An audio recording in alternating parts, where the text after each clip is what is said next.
اوكي. السلام عليكم ورحمه الله وبركاته. طب يا جماعه احنا برضك ايه في المكان اللي بيعمل القطر ده، والناس بتقول عليه ماكينه وصل وبتقول زي لا يا فندم، ما هوش يفضل ومش قطر وحش، قطر جميل وممتاز زي الفل زي الفل، بس مش احسن من قطر مكسر في السوق بقى له 3 سنين.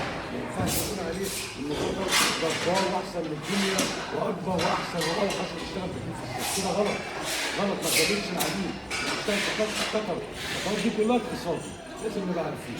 لو وصلنا لمقطع القطر هنجيبه، لا مش هنجيبه، لان ما ينفعش نشتغل فيه، لان انت عشان مكتسب في السوق من سنه 2001 اللي هو مكان اسمه رايل، النهارده اسمه فين بقى دي وكيل في مصر. اجي النهارده عايز منتج ليه؟ عشان انت تكسب تاخد غلط، ولا عشان انت مش عايز تجيبه؟ او ما ينفعش يديلك لان هو كده. او احنا صناع ده الخطوه ودي توكيله المنتشره في مصر هي اللي بتقول عليه افضل من الوسائط.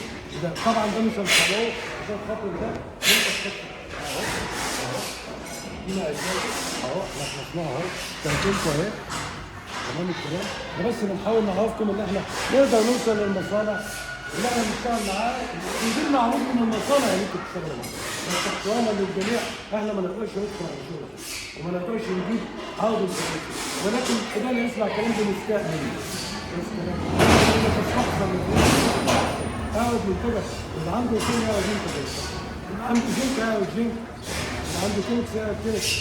كل واحد يشتغل في المنتج ده. انا لما بنسمع الكلمه دي كلمه سخيفه، انا كتاجر مستقبل بحترم نفسي وبحترم اكلاتي وبحترم زمايلي، ما اقدرش اقول كلمه زي دي. انا بتكلم عن منتجي بس قلت بقول له الفيديو ده بالمره عرفوا ان احنا في المصنع اللي بيصنع كده، وهو اللي بعت لنا عروض، هو اللي بعت لنا دعوه من الدين تمام الكلام، ولكن احنا عملنا له ولذلك يكفي ان احنا اتقابلنا وطلعنا. شكرا جزيلا واتمنى الجميع التوفيق.